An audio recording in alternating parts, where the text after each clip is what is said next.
Good afternoon, everyone. I'm Adrienne Gilliard here with Sandra Bazan, and we're from ELC's Inclusion Team, bringing you Behavior Bites Tidbits.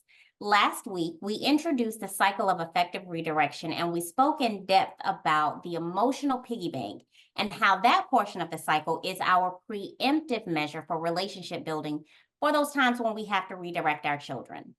This week, we're going to discuss the actual implementation of redirection.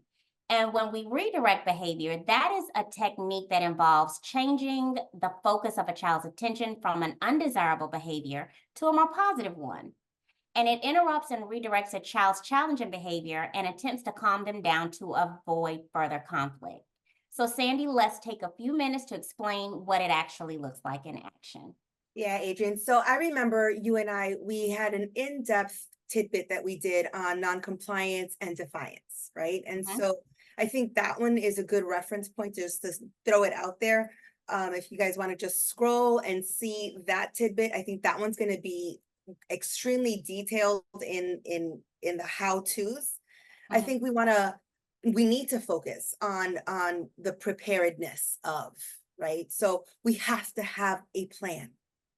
The only time we should not have a plan is probably that very first moment of defiant behavior or non-compliant behavior that comes out of left, Right. right? But even then, as great educators, we should have a global, behavior management system in the classroom already in works, right? Mhm. And that, as we know, is that bottom layer of the pyramid where everybody gets the same. Everybody knows what's expected. We've already laid the foundation and the groundwork. Right. Now we're starting, we're building rapport. We're starting to get to know our students. And now we're starting to see, this child over here seems to have trouble with transitions. This child over here has a problem when I ask them to come over and do academic work. I can start to see them getting a little spicy, right? A Mhm. little Little wiggly, a defiant. little I don't antsy. want to, right? Mhm. So now I'm starting to pick up the different nuances and the temperaments of the students that are in my classroom. Right. Great. Now what? So now I need to figure out my plan. And the plan I typically did it in writing, like first, then. If this happens, because this always happens, every time I ask Billy to go clean up, every time Billy acts this certain way. And when he does, first I'm going to do this, then I'm going to do this, and then, right? But I have a plan in action. I have a plan in place. What I don't want is to get caught off guard, right? And so, like I said, the first time it happens, okay, there should be no second time because already my wheels are turning like, Mhm. oh, okay, so next time Billy, Adrian, whoever has a moment, I already know my plan is going to go into place, right? And so having a couple of toolkits, like skills in your back pocket, works wonders. Number one would probably be getting them to be redirected in terms of like they get distracted, right? So that's number one. If we can distract a child, chances are their temper tantrum isn't going to get as escalated, right? Right. Have Mhm. options and choices always readily available, especially if the child doesn't want to be redirected. Okay, well, what would you like to do instead? Do you want to clean up the do you want to clean up Play-Dohs or do you want to help me clean up the blocks? Right? A lot of Right. defiant kids, if you ask them to do something, their answer is going to be no. No, But if I give you a choice, that's not a yes, no not answer. a yes or no. They have to pick one or the other. You have to pick one or the other. So did you want to help me with the Play-Doh or do you want to help me with the blocks? Right? Some children will say no for either, right? Okay, what's my plan then? I have to have a plan in place at all times, whether it's distracting, whether it's we had another one where we discussed changing the channel, right? Absolutely. Teaching the skill of changing your own channel when I'm feeling frustrated. How can I teach my students I have the power to change what I'm thinking about? Giving Mhm. them those skills before they tantrum, before they're defiant, before they're non-compliant, making sure that everybody is aware that every time you don't clean up, this is the consequence, and that you're consistent and that you follow through every time. So that's the name of the game. That's the goal. The goal is to have a plan and to check ourselves, because as educators, the very first thing I have to remember is that I need to be in control of my own emotions first before I can handle the emotions of somebody else.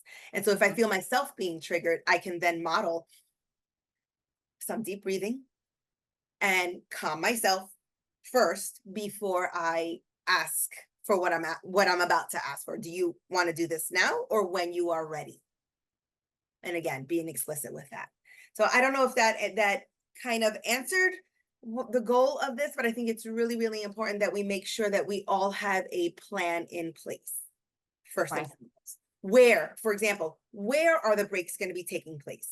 Having a set area, a designated area, and that place is not the same as your safe space. Doesn't have to be. It doesn't have to, or it can be. It depends on, again, we all have such different classrooms, dynamics, and like some of us are so blessed with ginormous rooms and other of us are not, right? And so we have to be creative. We have got to get creative. Even if we don't have a place designated, we might have a tablecloth that I could put over a table, and now I have like a little safe cave where my student might need to go and de-escalate, right? Sometimes we just need to be left alone. That's another thing, knowing what my students need specifically for those kids, because I have built that rapport. So having those calming kits, right? So if I talk to my students about what happens to my body when I am angry, right? This is all preemptive. This is all before the tantrum happens. Now we're talking about social emotional learning.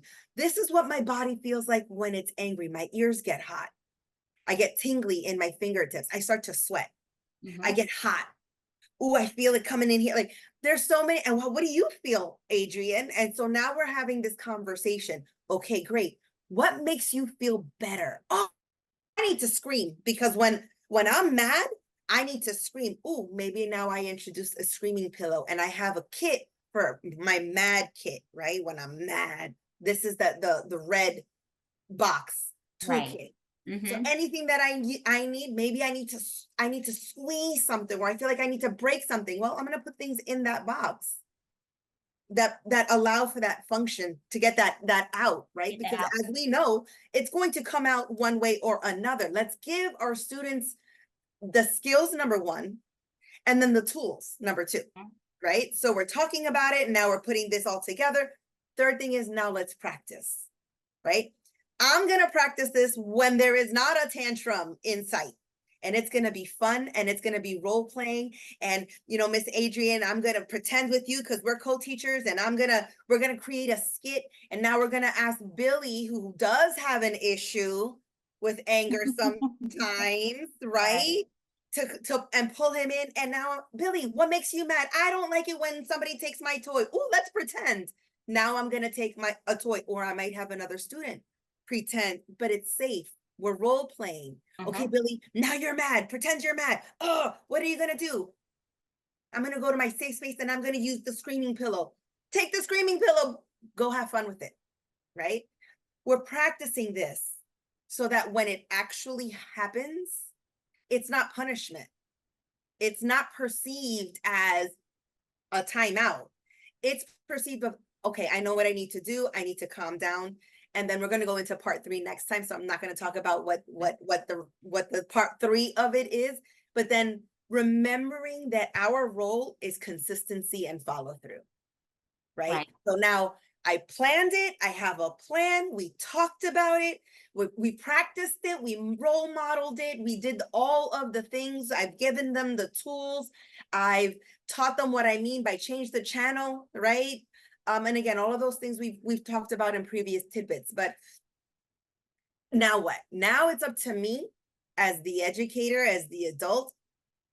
We have a tendency, Adrian, to not want to poke the bear, right? We hear it all the time.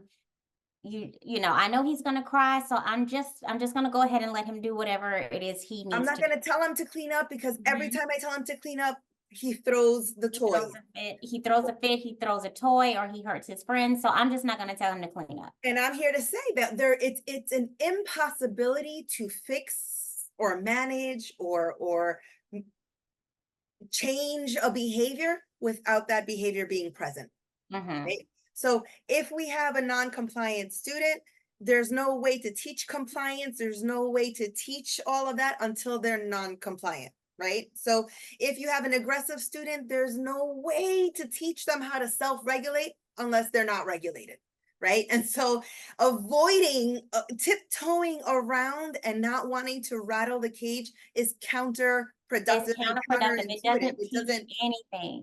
It doesn't, and what it's actually doing, It's if we, reinforcing. thank you, it's exactly that. Because if I am not, and it's not fair, think about all the other behaviors and all the other eyes that are in my classroom, and I have to be the perfect model of fairness, right? Because that's what is, right? If that's the classroom rule, then everybody, with a lot of modifications and accommodations if needed, needs to adhere, right? So maybe Billy doesn't clean up an entire area. Maybe me and Billy are working on cleaning up that one Lego piece, but he's still cleaning up. Do you see the difference? The nuances are there, but it's fair, right? And so what do I do when Billy doesn't want to clean up not even that one Lego piece? And that's what we're talking about now. Have a plan, follow through, consistency, and understanding that we need to poke the bear in order to be able to handle those behaviors and provide the skills and the tools and put them into practice. Absolutely. So that's what I got for you today. Okay, well, thank you, Sandy. So we still encourage you to go back and look at that behavior bites tidbit that we did on oppositional defiance, right? Oppositional defiance, yeah. Yes. And so next week, we're going to complete the cycle of effective redirection with the emotional repair. So if you're still experiencing challenging behaviors with any of the children in your classroom, you can always reach out to Debbie Kay on our warm line, where her number is 954-295-0672. We'd like to encourage you to connect with us on our Behavior Bites Zoom that happens every Friday from 1 until 2. Speak with your director about registering. And if you found this video and other videos of ours helpful, please like, share, and subscribe. And we'll see you back here next time.